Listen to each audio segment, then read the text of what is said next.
Welcome to our channel we make genius. Dear friends, आज हम फिर से आपके बीच में फिजिक्स से रिलेटेड टॉप 25 क्वेश्चन लेकर उपस्थित हुए हैं जो आपके किसी भी तरह के एग्जाम्स के लिए आप सभी के लिए बहुत ही महत्वपूर्ण है। इस पूरे वीडियो को आप एक दो बार जरूर देखें, वीडियो को कहीं से भी स्किप ना करें। इस पूरे वीडियो में जितने भी पॉइंट्स बताए जाएंगे वो आप सभी के लिए बहुत ही नॉलेजेबल होगा। बहुत समय ना खराब करते हुए आइए चलते हैं हम अपने वीडियो की तरफ। वीडियो में जो हमारा सबसे पहला पॉइंट है वह है हमारा कि वायु तथा निर्वात में प्रकाश की चाल होती है।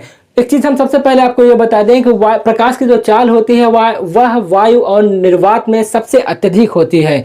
एक यहाँ पे आप पॉइंट क्लियर हो गया होगा, जो प्रकाश की चाल होती है वह वायु और निर्वात में सबसे अत्यधिक होती है। अब यहाँ पे जो हमारा पॉइंट है कि वह कितनी होती है, तो वह होता है हमारा 3 × 10⁸ मीटर प्रति सेकंड। इसके बाद हम अपने अगले पॉइंट की ओर आगे बढ़ते हैं जो बहुत ही महत्वपूर्ण है कि प्रकाश का प्रकीर्णन सबसे अधिक किस रंग में होता है। प्रकीर्णन और तरंग दैर्घ्य दो चीजें होती हैं।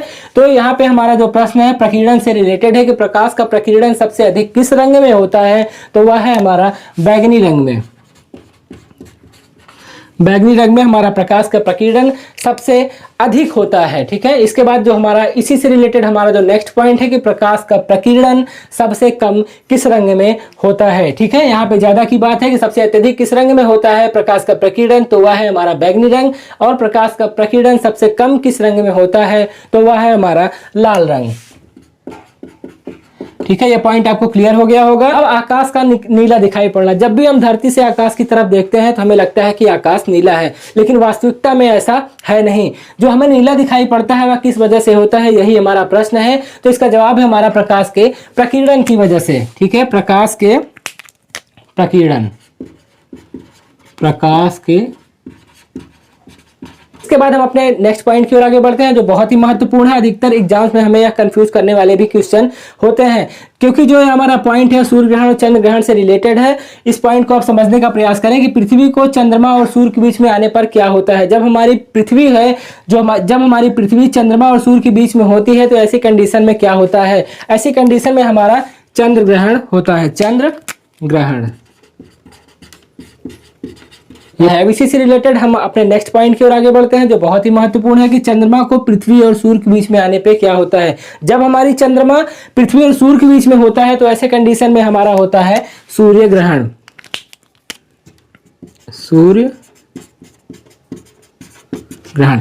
इसके बाद हम अपने अगले पॉइंट की ओर आगे बढ़ते हैं जो बहुत ही इंपॉर्टेंट है और कई बार एग्जाम्स में रिपीटेड क्वेश्चन में भी यह गिना जाता है। प्रश्न हमारा है कि अगर दो दर्पण एक दूसरे के समानांतर हो तो उसके बीच रखी वस्तु का प्रतिबिंब बनता है। जैसे कि दो दर्पण अगर एक दूसरे के सामने रखे हो, एक दूसरे के समानांतर रखे हो और उसके बीच में अगर कोई वस्तु रखी हो तो उन दोनों दर्पण में उस वस्तु का प्रतिबिंब कितना बनेगा, तो इसका जवाब है हमारा अनंत बनेगा। जब भी एक जैसे दो दर्पण एक दूसरे के समानांतर रखे होते हैं और उसके बीच में अगर कोई वस्तु रखी जाती है तो उसमें जो दर्पण बनता है वह अनगिनत बनेगा, मतलब अनंत बनेगा, उसकी कोई सीमा नहीं होगी। सोलर कुकर, परावर्तक दूरबीन और सर्चलाइट और रोगियों के नाक कान गले की जांच तथा हजामती दर्पण के रूप में किस दर्पण का प्रयोग होता है। ठीक है, परावर्तक दूरबीन, सर्चलाइट और रोगियों के नाक कान गले, जो हमारे डॉक्टर्स होते हैं, जो ENT के डॉक्टर होते हैं, ईयर थ्रोट एंड नोज के जो डॉक्टर होते हैं, उनके जो डॉक्टर होते हैं उनके जो इक्विपमेंट होते हैं इसमें किस तरह के शीशे का, किस तरह के कांच का प्रयोग किया जाता है, वह उसका जवाब होगा हमारा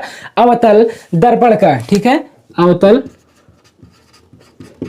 दर्पण। देखिए इस पॉइंट में हमने कई पॉइंट्स इसमें जोड़े हुए हैं, इसको आप समझने का प्रयास करें। पहला हो गया हमारा सोलर कुकर, दूसरा हो गया हमारा परावर्तक दूरबीन और तीसरा हमारा हो गया सर्च लाइट और चौथा हमारा है रोगियों के नाक कान गले की जांच के लिए और हजामती दर्पण, जो हमारे नाई होते हैं जो किस दर्पण का प्रयोग करते हैं वह भी हमारा अवतल दर्पण ही होता है। ठीक है, इसके बाद हम अपने अगले पॉइंट की ओर आगे बढ़ते हैं जो बहुत ही महत्वपूर्ण है कि तारों का टिमटिमाना।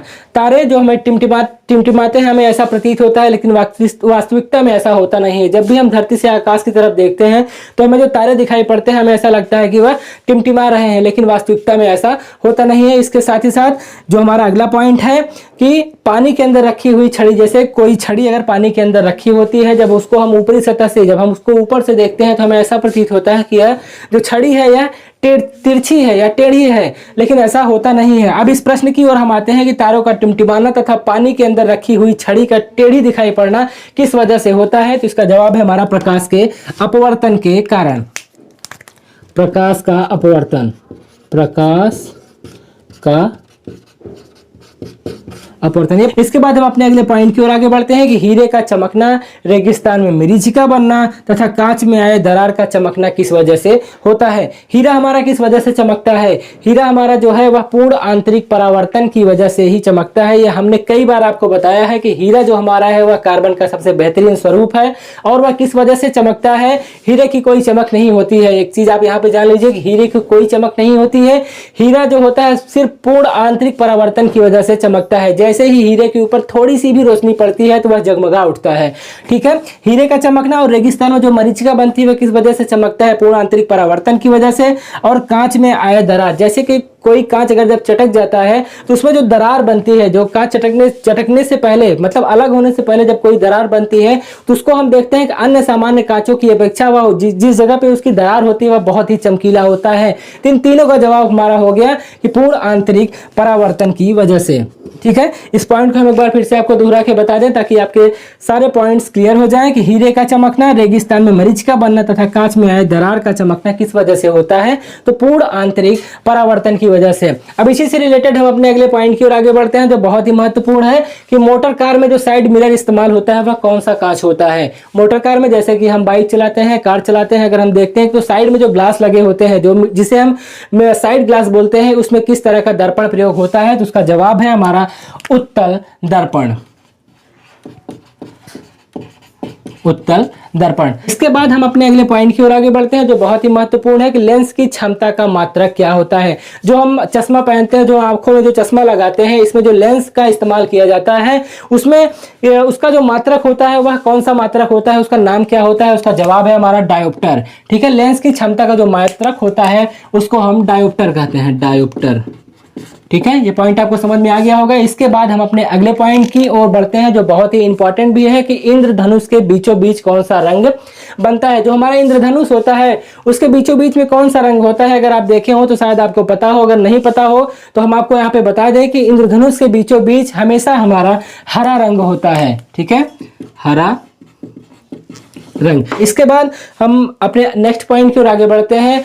प्राथमिक रंग किसे कहा जाता है? प्राथमिक रंग हमारे कौन कौन से हैं? अगर आप कला से रिलेटेड छात्र हैं तो आपको जरूर पता होगा कि प्राथमिक रंग हमारे कौन कौन से हैं। तो यहाँ पे जो हमारा प्रश्न है वह हमसे यही पूछ रहा है कि प्राथमिक रंग किसे कहते हैं। हम आपको एक चीज बता दें कि प्राथमिक रंग सिर्फ 3 होते हैं, जो इसे लाल, हरा और नीला कहा जाता है। ठीक है, लाल, हरा और नीला, ये 3 एक ऐसे रंग हैं, ये 3 ऐसे रंग हैं जिनको प्राथमिक रंग का दर्जा प्राप्त है। हम थोड़ा सा डिटेल करके आपको बता दें कि इन्हें प्राथमिक रंग क्यों कहा जाता है। इन 3 रंगों की सहायता से हम किसी भी रंग का निर्माण कर सकते हैं, इसलिए इसे प्राथमिक रंग कहा जाता है। इंद्रधनुष हमारा बनता है सूर्य और चंद्र। ठीक है, वह सूर्य के विपरीत बनता है कि चंद्र के विपरीत बनता है, यह हमारा प्रश्न है। प्रश्न को आप समझने का प्रयास करें कि इंद्रधनुष हमारा बनता है, जो हमारा प्रश्न है कि वह सूर्य के विपरीत बनता है कि चंद्रमा के विपरीत बनता है। तो इसका जवाब होगा कि जो इंद्रधनुष है वह हमेशा हमारा सूर्य के विपरीत ही बनेगा। अब हम आपको बता दें कि जैसे सूर्य अगर पूर्व दिशा में है तो इंद्रधनुष हमारा हमेशा पश्चिम दिशा में बनेगा। अगर हमारा सूर्य पश्चिम दिशा में है तो जो इंद्रधनुष बनेगा वह हमेशा हमारा पूर्व दिशा में ही बनेगा। इसके बाद जो हमारा अगला पॉइंट है वह बहुत ही महत्वपूर्ण है, निकट दृष्टि दोष। ठीक है, निकट दृष्टि दोष को अंग्रेजी में हम क्या कहते हैं? निकट दृष्टि दोष को हम मायोपिया कहते हैं। पहले चीज यहाँ पे ये समझ लीजिए कि निकट दृष्टि दोष को हम अंग्रेजी में मायोपिया कहते हैं। अब उसी से रिलेटेड जो हमारा पॉइंट है कि निकट दृष्टि दोष के निवारण के लिए किसका प्रयोग किया जाता है? जो हमारा निकट दृष्टि दोष होता है उसके निवारण के लिए हम किस लेंस का प्रयोग करते हैं? तो उसका जवाब है हमारा अवतल लेंस का,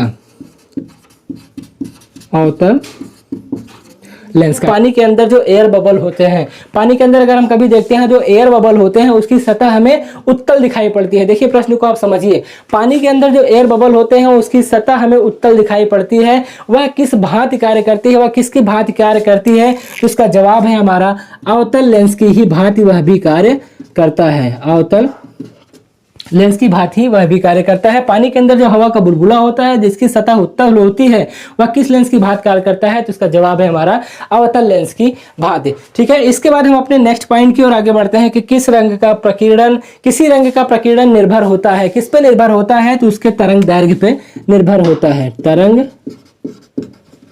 दैर्घ्य। ये पॉइंट हम फिर से एक बार आपको बता दें कि किसी रंग का प्रकीर्णन किस पे निर्भर होता है, तो इसका जवाब है हमारा तरंग दैर्घ्य पे। अब हम अपने अगले प्रश्न की ओर आगे बढ़ते हैं कि किस रंग का तरंग दैर्घ्य सबसे अधिक होता है और किस रंग का तरंग दैर्घ्य सबसे कम होता है। वीडियो के शुरू में हमने आपसे इसी से मिलता जुलता एक प्रश्न पूछा था कि प्रकाश का प्रकीर्णन सबसे अधिक किस रंग में होता है, तो वह बैगनी होता है। और प्रकाश का प्रकीर्णन सबसे कम किस रंग में होता है, तो इसका जवाब है हमारा लाल। अगर प्रकीर्णन की बात की जाएगी तो सबसे अधिक बैगनी, और प्रकीर्णन की से ही रिलेटेड अगर सबसे कम की बात की जाएगी तो हमारा लाल होगा। अब यहाँ पे जो हमारा प्रश्न है इसमें हमसे पूछ रहा है कि किस रंग का तरंग दैर्घ्य सबसे अधिक होता है, तो इसका जवाब है हमारा लाल रंग का।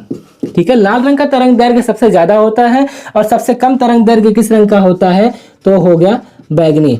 जैसे कि रेलवे के सिग्नल्स जो होते हैं वह अधिकतर अगर इस ट्रेन को रोकने के लिए हम लाल सिग्नल का प्रयोग करते हैं। किस लिए करते हैं, क्योंकि वह दूर से ही हमें दिखाई पड़ता है। लाल रंग का जो तरंग दैर्घ्य होता है वह बहुत ही अत्यधिक होता है, इसलिए रेलवे को स्टॉप करने के लिए हम लाल सिग्नल का प्रयोग करते हैं ताकि वह दूर से ही स्पष्ट दिखाई दे जाए। ठीक है, यह पॉइंट आपको समझ में आ गया होगा कि अंतरिक्ष से देखने पर, जो हमारा अगला प्रश्न है कि अंतरिक्ष से देखने पर आकाश हमें कैसा दिखाई देगा। यहाँ पे हमने एक पॉइंट आपको बताया कि आसमान हमेशा नीला क्यों दिखाई पड़ता है। इसका जवाब हमने यहाँ पे आपको बताया कि जो हमारा आसमान है वह नीला क्यों दिखाई पड़ता है, तो इसका जवाब है हमारा प्रकाश के प्रकीर्णन की वजह से। लेकिन अगर हम अंतरिक्ष से अगर हम आकाश को देखें तो आकाश हमें किस तरह से दिखाई पड़ेगा। देखिए, दोनों बहुत ही अलग चीजें हैं। अगर हम जमीन से खड़े होकर, धरती पे खड़े होकर अगर हम आसमान की तरफ देखें तो आकाश हमें नीला दिखाई पड़ता है। उसका जवाब अभी हमने थोड़ी देर पहले आपको बताया कि प्रकाश के प्रकीर्णन की वजह से। लेकिन अगर हम अंतरिक्ष में जाके यही आकाश देखेंगे तो तब हमें यह आकाश पूरी तरह से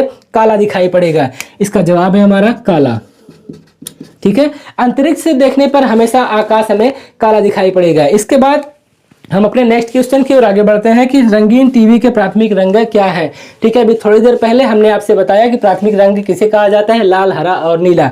अब जब भी एग्जाम में आपसे सवाल पूछेगा, कभी कभार घुमा के पूछेगा, तो आपसे इस तरह से पूछ सकता है कि प्राथमिक रंग तो हमारे लाल, हरा और नीला होते हैं। ठीक है, प्राथमिक रंग हमारे लाल, हरा और नीला है, लेकिन रंगीन टीवी में प्राथमिक रंग कौन कौन से होते हैं। तो यहाँ पे आपको थोड़ा भी नहीं अपने आप को भटकने देना है कि जो प्राथमिक रंग होते हैं वह लाल, हरा और नीला होते हैं। जो हमारे नेचुरली जो प्राथमिक रंग है वो लाल, हरा और नीला होते हैं। और सेम कंडीशन यहां भी अप्लाई होगी कि अगर कलर टीवी में जो प्राथमिक रंगों की बात होगी तो उसमें भी हमारे लाल, हरा और नीला ही होगा। ठीक है, रंगीन टीवी में भी जो प्राथमिक रंग होते हैं लाल, हरा और नीला होता है। अभी थोड़ी देर पहले हमने आपको बताया कि प्राथमिक रंग इन्हें क्यों कहा जाता है, क्योंकि इन तीन रंगों की ही सहायता से हम किसी भी रंग का निर्माण कर सकते हैं, इसलिए इन तीनों रंगों को प्राथमिक रंग कहा जाता है। ठीक है, इसके बाद हम इस पूरे वीडियो के नेक्स्ट पॉइंट की ओर आगे बढ़ते हैं कि जिन दो रंगों को मिलाने से श्वेत रंग का निर्माण होता है उसको क्या कहते हैं।